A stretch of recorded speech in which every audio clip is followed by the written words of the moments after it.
Hey, I'm about to go level up. I cannot settle for nothing. I never been regular. Good morning, I'm Dr. Randy Case, and we're here for another episode of Powerful Women, What's Your Root Cause?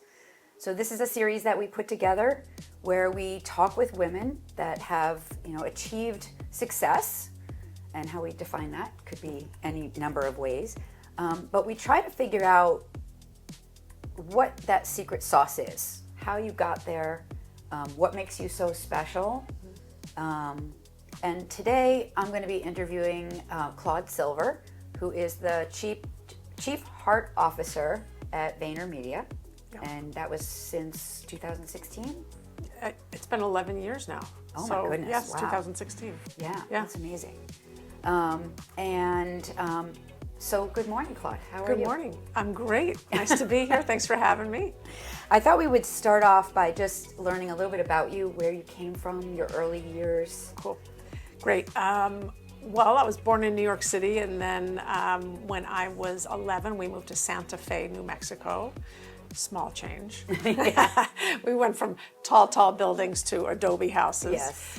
And I'm so grateful that my parents moved us out of the city over to the Southwest, because I got to experience a completely different culture. Got to experience very different people, a lot of Native Americans, of course, indigenous people from Mexico. So it's a different kind of melting pot.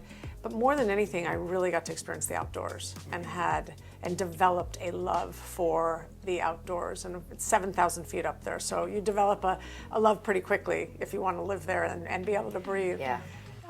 My parents are incredibly generous people. My mom was an elementary teacher for a very long time, and then when we moved, she became a social worker, which she still is. My dad's in business for himself. I was a very poor student, extremely poor student, and thankfully I had athletics and sports to fall back on and friends. Otherwise, I don't know what would have happened to me, but that's where I went to junior high and high school there, and my parents still live back in Santa Fe today. Okay. And your parents really fostered that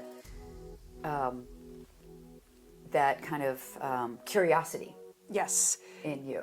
1,000%. Your dad, I know in one of the podcasts, your dad used to play a certain game with you. Lead my people, or something like that, yeah. My parents fostered an incredible curiosity of culture, because even when I was a little kid, they would take us to museums and art galleries and plays, and of course my brother and I would kick and scream, "In another museum, you have to be kidding me, it's so boring," right? But what I realized is that really opened my eyes to creativity, and different cultures express themselves in different ways. And so that's something that has stayed with me my whole entire life, of just the love of the arts and the love of working with all of your senses is really important to me. And yes, my dad did play with my brother and I. We'd go out into the woods and he would say, lead my people. I'm the Indian chief, and I'm gonna die, and one of you needs to lead my people. And it would really be about judgment of how we would get out of the wilderness wherever we were back home. So also my grandmother, my Nana, who is an enormous, especially an enormous person for me, she died at 101 a few years ago, lived an incredible life, and really, I can say, really raised me emotionally. She was the most generous person I've ever known. And she had nothing to give other than her heart, and she gave it freely. Yeah, that's wonderful. Yeah. And I think just being in the Southwest, there's just a certain energy there.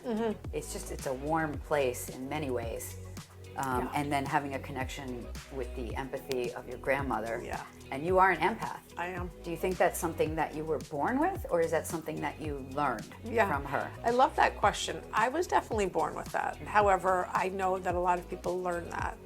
I remember being 4 and 5 years old and being extremely attuned to others, and almost feeling like I could pick up on others, not realizing that was intuition, or that was just how my senses felt other people. But that was a part of me at a very, very early age, and I think that was fostered then and cultivated through my Nana and through my parents as well. And then everything I did in my life, if I look back on it now, the red thread is really leaving people better than I found them. Not that I could articulate that back then, but I can articulate it now. Right. And being a giver like that, I think you have to learn to give, but not give too much. Well, that's a secret, right? Because empaths are really your sponges. Yeah, exactly. Yeah, you have to learn boundaries, which took me quite a while to learn, as it does for most people. But once I learned those boundaries, and I can say I was probably 30-ish, 35, life definitely changed for me in the fact that I became more, I would say, I've always been an optimist, but I became almost braver with what it was that I could share and where I knew that I stopped and you started. Yeah. So I often wonder that, empathy, people that are empathic tend to struggle a lot.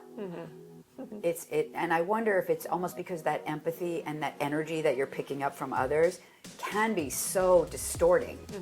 Yeah. And so there's trouble with identity, there's trouble with academics, there could be trouble with just belonging and fitting in. Yeah. Well, So- codependency, I think, Yeah. at its highest level, because as an empath, you feel like it's almost your obligation to give. It's almost your obligation to be of service and to be there for someone else.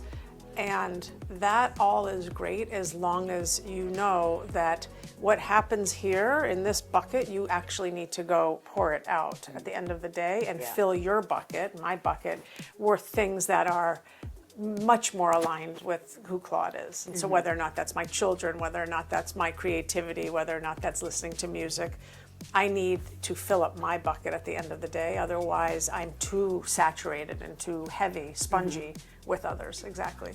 Yeah.